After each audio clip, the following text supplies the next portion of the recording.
silent watchers. The massive Zephyrian dreadnought sovereign's wrath cut through the void of space like a blade through silk.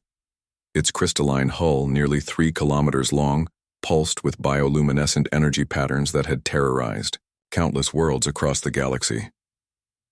Commander Vextar stood on the bridge, his forearms crossed behind his back as he gazed at the star charts floating before him.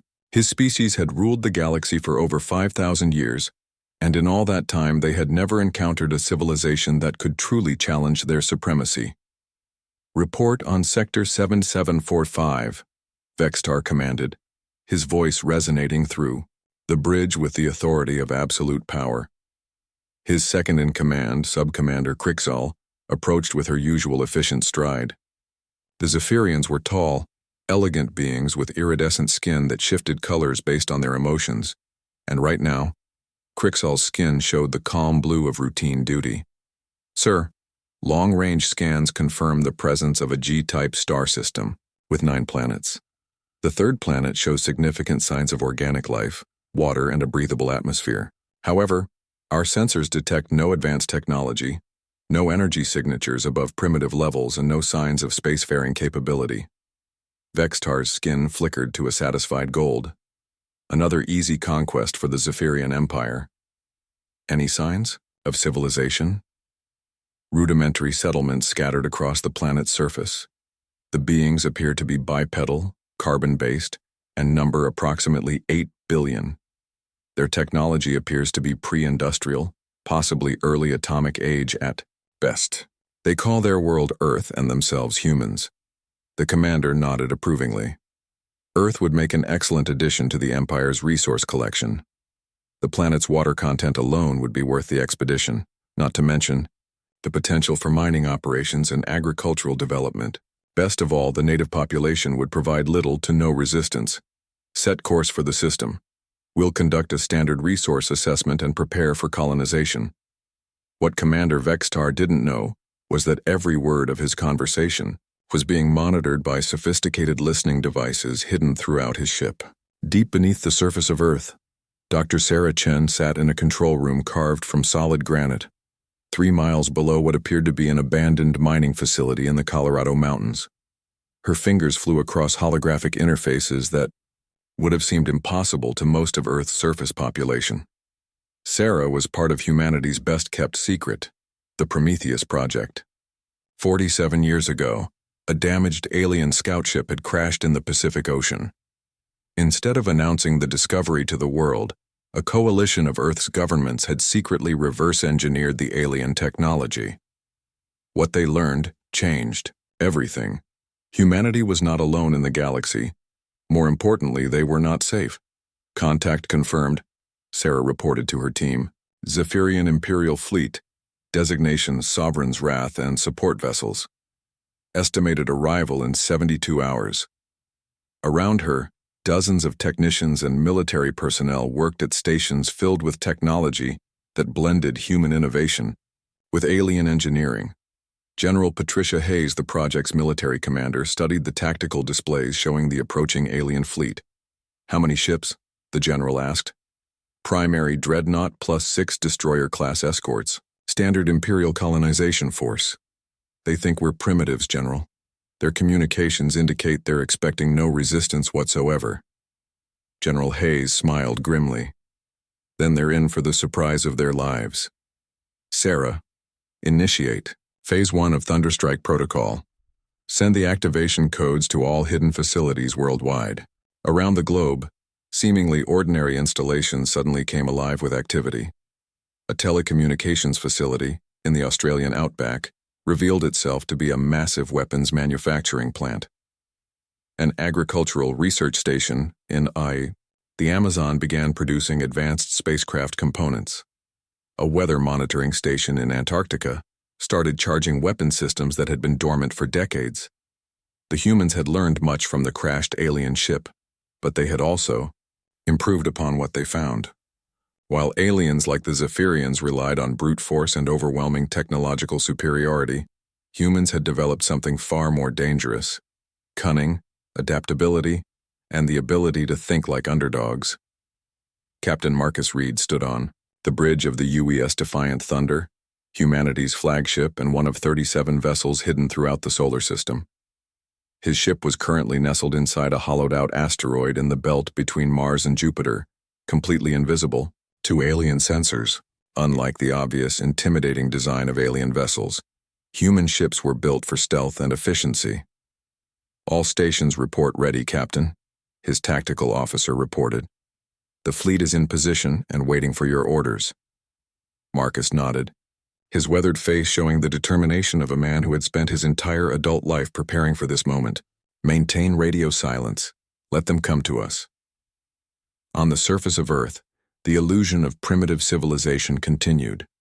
Cities appeared normal to orbital scans, showing the expected levels of electromagnetic activity and population density.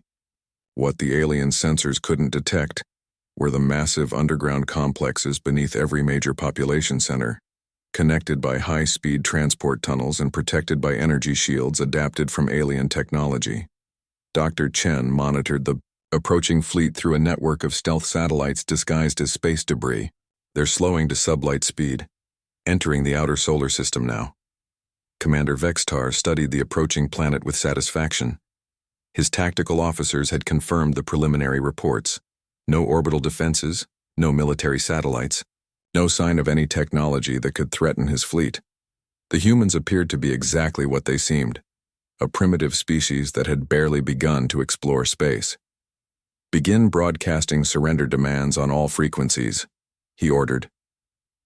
"Give them the standard ultimatum. Submit to Imperial rule or face the consequences." The message transmitted across space in dozens of languages, eventually reaching Earth's communication networks. On the surface, radio and television broadcasts were interrupted by the alien ultimatum, causing panic in major cities. But in the underground command centers, humanity's leaders were ready. "This is exactly what we expected," General Hayes told her staff. "Broadcast our prepared response. Make them think we're terrified and willing to negotiate." The human response was perfectly crafted to reinforce Zephyrian assumptions about human primitiveness. Earth's leaders begged for mercy, pleaded for negotiation, and offered to surrender their planet's resources in exchange for their people's lives. To the aliens, it was the predictable behavior of an inferior species facing inevitable conquest. "They're responding as expected," Crixall reported to her commander. "The humans are requesting time to convince their world leaders to accept our terms. Standard delaying tactics from a frightened primitive species." Vexitar's skin flickered with amusement. "Grant them 6 hours to consider our generosity. After that, we begin the demonstration bombardment of their largest population centers. That should speed up their decision-making process." But humanity was using those 6 hours for something very different than the aliens imagined. Across the globe, the final preparations for Operation Thunderstrike were being completed. Weapons systems that had been hidden for decades were brought online. Ships that had been disguised as asteroids began warming their engines. Soldiers who had trained their entire lives for this moment checked their equipment one final time. Dr. Sarah Chen stood before a massive display showing the positions of every human asset in the solar system. Red dots marked the locations of alien vessels, while green indicators showed the hidden human fleet. To anyone watching, it would look like an impossible situation. 7 alien warships against 37 human vessels scattered throughout the solar system. But appearances could be deceiving. "General, all systems show green across the board," Sarah reported. "Orbital defense platforms are charged and ready. The Moonbase reports that the primary cannon is online and targeting the alien flagship. All fleet units confirm ready status." "General," Hayes picked up her communication device. "Attention all units, this is command. Operation Thunderstrike is now active. For 47 years we have prepared for this moment. Today we show the galaxy that humanity will not go quietly into the night. All units, maintain stealth protocols until the signal is given. When the thunder breaks, let it shake the very stars." High above Earth, Commander Vextar checked his chronometer. The humans' 6 hours were nearly up, and as expected, no surrender had come. It was time to demonstrate the price of defying the Zephyrian Empire. "Target their largest population center," he commanded. "One precision strike should be sufficient to convince them of our seriousness." The Sovereign's wrath powered up its main battery, a weapon capable of reducing entire continents to radioactive ash. Energy readings spiked throughout the ship as the devastating weapon prepared to fire. On the surface of Earth, the city of New Tokyo appeared completely helpless, its millions of inhabitants seemingly unaware of their impending doom. But as the alien weapon charged, something unexpected happened. Deep space monitoring stations that the aliens had dismissed as primitive communication satellites suddenly came alive with activity. The holographic projection masking the real New Tokyo flickered for just an instant, revealing the truth. The city the aliens were targeting didn't exist. It was nothing more than an elaborate illusion, a trick of light and energy designed to fool alien sensors. "Sir," Crixal's skin flashed to an alarmed orange. "I'm reading massive energy spikes throughout the system. The readings don't match anything in our databases." Vextar's confident expression began to change. "That's impossible. Run a full sensor sweep. Now." As the alien sensors reached out across the solar system, they began to detect what the humans had been hiding. Energy signatures that were definitely not primitive. Massive power sources hidden throughout the asteroid belt. And most disturbing of all, what appeared to be weapon systems of unknown design charging up all around them. "Commander," his tactical officer reported, his voice tight with growing fear. "I'm detecting at least 30 large objects moving in our direction. They were there all along, but somehow completely invisible to our sensors." For the first time in his military career, Commander Vextar felt a chill of genuine fear. The humans weren't primitive. They weren't helpless. They had been watching, waiting, and preparing, and now the thunder was about to break. Thunder breaks the silence. The silence of space shattered like glass as 37 human warships suddenly materialized around the Zephyrian fleet. What had appeared to be empty void moments before now bristled with sleek, predatory vessels that seemed to have been born from the darkness itself. Captain Marcus Reed stood on the bridge of the Defiant Thunder, watching as his tactical display lit up with targeting solutions. "All ships, this is Reed," he broadcast on the secured human frequency. "Welcome to Earth, you bastards. Let's show them what thunder really sounds like." Commander Vextar's bridge erupted in chaos as alarm systems screamed warnings throughout his ship. The elegant Zephyrian crew, so confident moments before, now moved with desperate efficiency as they tried to understand how they had walked into such a perfect trap. "How is this possible?" Vextar demanded, his skin cycling rapidly through colors of shock and rage. "Our sensors detected nothing. These humans are supposed to be primitives." Sub-Commander Crixal's hands flew over her controls, trying to get weapon locks on the human ships. "Sir, their vessels are using some kind of adaptive camouflage.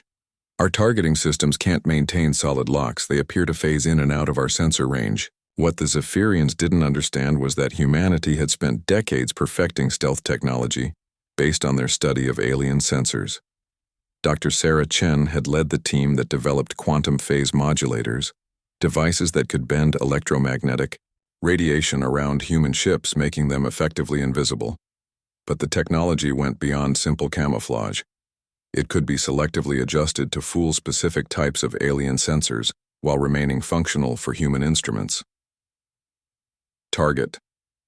"The flagship," Captain Reed ordered his weapons officer. "Let's get their attention."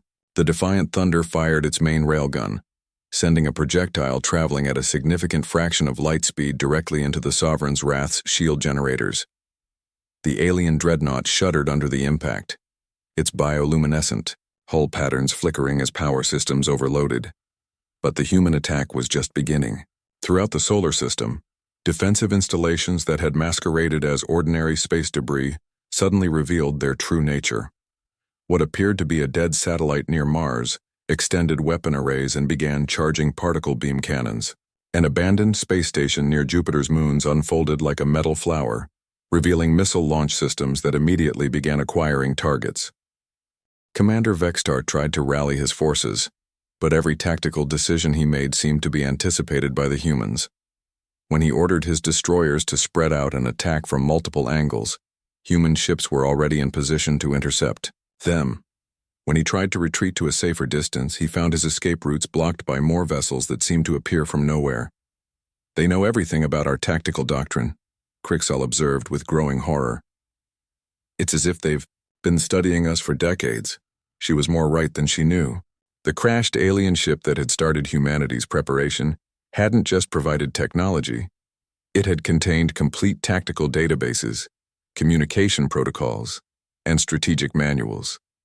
Humanity had spent nearly half a century learning to think like their potential enemies, understanding their weaknesses, and preparing countermeasures for every standard imperial tactic.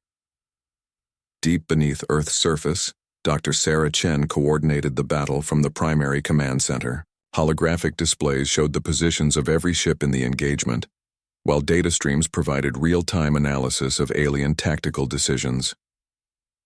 "Their commander is following Zephyrian military doctrine exactly," she reported to General Hayes. "Standard defensive formation attempting to use superior firepower to break through our lines. He's not adapting to our tactics at all." "That's their weakness," the general replied. 5,000 years of easy victories have made them predictable. Marcus, you're clear to proceed to Phase 2. On the bridge of the Defiant Thunder, Captain Reed smiled grimly. "All units, execute Thunderstrike Pattern Alpha.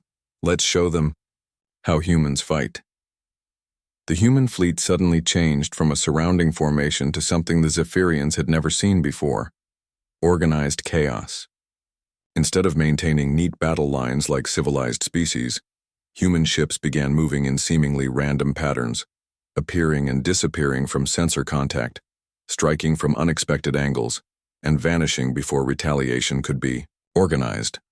The tactic was based on humanity's long history of asymmetric warfare. When facing a superior enemy, humans had always relied on unpredictability, speed, and the willingness to take risks that other species would consider suicidal. The Zephyrians, accustomed to formal battles between comparable forces, had no response to an enemy that refused to fight by the rules. One of the alien destroyers, attempting to pursue a human frigate, suddenly found itself surrounded by 3 human ships that had been hiding in its sensor shadow. Before the alien crew could react, concentrated fire from multiple directions crippled their engines and left them dead in space. "Sir, we've lost the Piercing Dawn," one of Vextar's officers reported. The Stellar Conquest and Void Render are both reporting critical damage. "Our formations are completely disrupted." Vextar's skin had shifted to deep purple, the Zephyrian color of desperate rage. "Focus all fire on their flagship. If we can destroy their command ship, their primitive coordination will collapse." But Captain Reed had anticipated this response. As the surviving Zephyrian ships concentrated their fire on the Defiant Thunder, the human flagship did something impossible. It split apart. What the aliens had thought was a single large vessel was actually 3 smaller ships connected by detachable hull sections. The modular design allowed human ships to reconfigure themselves mid-battle, presenting different target profiles and tactical capabilities as the situation required. The separated sections of the Defiant Thunder spread out, each one now harder to target while maintaining the same total firepower. Other human ships began demonstrating similar adaptive capabilities, shifting their configurations to counter specific alien weapons or tactics. "This is impossible," Crixall whispered, her skin pale with shock. "Ships don't work this way. Military formations don't work this way. How are they coordinating without centralized command?" The answer lay in another uniquely human innovation: distributed intelligence networks. Instead of relying on a single command ship like traditional fleets, every human vessel was connected to a quantum communication network that allowed instantaneous coordination across the entire battle group. Each ship's captain could access the tactical awareness of the entire fleet, while maintaining independence of action. Dr. Chen monitored the battle from her underground facility, simultaneously coordinating with military commanders, tracking alien ship movements and managing Earth's defensive systems. "The Zephyrian flagship is attempting to withdraw," she reported. "Should we let them go?" General Hayes shook her head. "If even one ship escapes, they'll return with the entire Imperial fleet. This ends here today." High above Earth's surface, a section of what appeared to be the moon suddenly moved. A massive panel, dozens of kilometers across, slid aside to reveal the barrel of the largest weapon humanity had ever constructed. The lunar rail cannon had been built in secret over 2 decades, hidden beneath the lunar surface and powered by fusion reactors buried deep in the moon's core. Commander Vextar watched in horror as his sensors detected the enormous energy buildup. What is that thing? The lunar rail cannon fired, sending a projectile the size of a small building directly at the Sovereign's wrath. The alien flagship's shields, already weakened by sustained human attacks, collapsed entirely under the impact. The massive Zephyrian dreadnought, pride of the Imperial fleet, cracked along its entire length and began breaking apart. "Sir," Crixall reported, her voice barely above a whisper, "all escort vessels are destroyed or disabled. We're the only ship left and we've lost main power. Hull breaches on all decks. The humans are requesting our surrender." Vextar looked around his ruined bridge, at the crew members who had served him faithfully and were now facing the unthinkable. Defeat at the hands of a species they had dismissed as primitive animals. His skin had faded to the gray of resignation. Open. A channel to the human fleet. Captain Reed's face appeared on the main screen, his expression showing no satisfaction in victory, only grim determination. "Commander Vextar, your fleet is defeated. Surrender now and your surviving crew will be treated according to the galactic conventions of war." "You knew," Vextar said quietly. "You knew we were coming long before we arrived in your system. You've been preparing for this." "For 47 years, Reed confirmed. "Ever since your people's scout ship crashed in our ocean. We learned a lot from that wreck, Commander. We learned about your technology, your tactics, and your empire. Most importantly, we learned that the galaxy is full of species who think might makes right. What do you want from us?" Reed's expression softened slightly.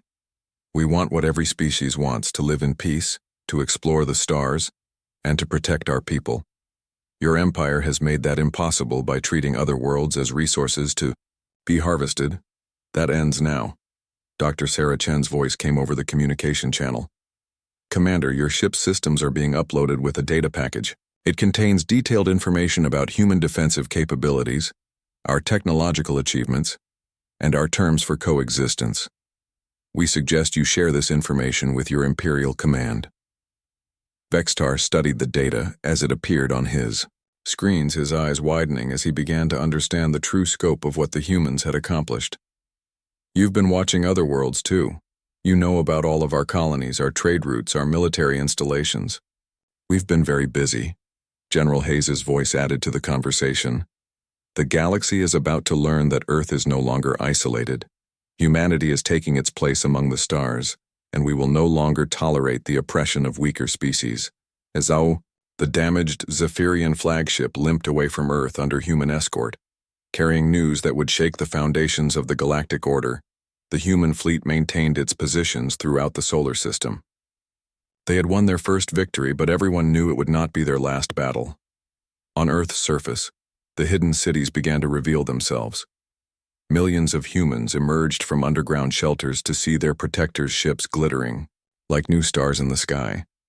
Children who had been born in the hidden facilities saw natural sunlight for the first time, while their parents wept with relief that the long vigil was finally over.